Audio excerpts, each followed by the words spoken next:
جب لڑکی بالغ ہو جائے تو ماں باپ پر لازم ہے کہ جلد از جلد مناسب رشتہ تلاش کر کے اس کی شادی کر دیں۔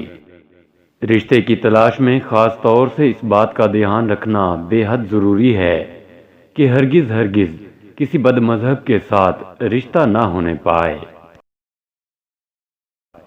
بلکہ دیندار اور پابند شریعت اور مذہب کے پابند کو اپنی رشتہ داری کے لیے منتخب کریں۔ بخاری و مسلم کی حدیث میں ہے کہ رسول اللہ صلی اللہ تعالی علیہ وآلہ وسلم نے فرمایا کہ عورت سے شادی کرنے میں 4 چیزیں دیکھی جاتی ہیں۔ نمبر 1 دولت مندی، نمبر 2 خاندانی شرافت، نمبر 3 خوبصورتی، نمبر 4 دینداری۔ لیکن تم دینداری کو ان سب چیزوں پر مقدم سمجھو۔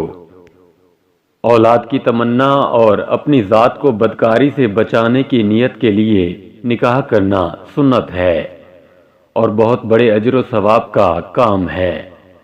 اللہ تعالی نے قرآن شریف میں فرمایا کہ تم لوگ بے شوہر والی عورتوں کا نکاح کر دو اور اپنے نیک چلن غلاموں اور لونڈیوں کا بھی نکاح کر دو۔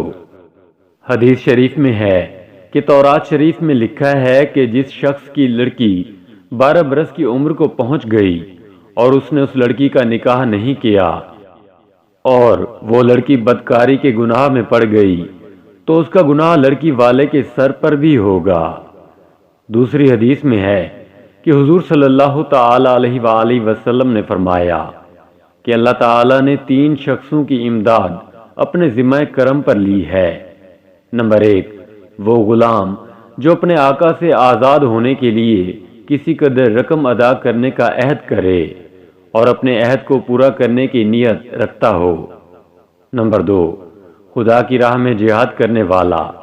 نمبر 3 وہ نکاح کرنے والا یا نکاح کرنے والی جو نکاح کے ذریعے حرام کاری سے بچنا چاہتا ہو۔ عورت جب تک اس کی شادی نہیں ہوتی وہ اپنے ماں باپ کی بیٹی کہلاتی ہے، مگر شادی ہو جانے کے بعد عورت اپنے شوہر کی بیوی بن جاتی ہے اور اب اس کے فرائض اور اس کی ذمہ داریاں پہلے سے بہت زیادہ بڑھ جاتی ہیں۔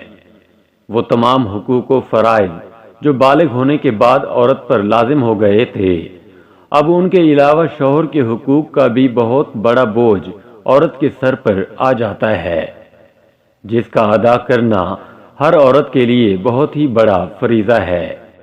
یاد رکھو کہ شوہر کے حقوق کو اگر عورت نہ ادا کرے گی تو اس کی دنیاوی زندگی تباہ و برباد ہو جائے گی اور آخرت میں بھی وہ دوزخ کی بھڑکتی ہوئی آگ میں جلتی رہے گی اور اس کی قبر میں سانپ بچھو اس کو ڈستے رہیں گے اور دونوں جہاں میں ذلیل و خوار اور طرح طرح کے عذابوں میں گرفتار رہے گی۔ اس لیے شریعت کے حکم کے مطابق ہر عورت پر فرض ہے کہ وہ اپنے شوہر کے حقوق کو ادا کرتی رہے اور عمر بھر اپنے شوہر کی فرما برداری و خدمت گزاری کرتی رہے۔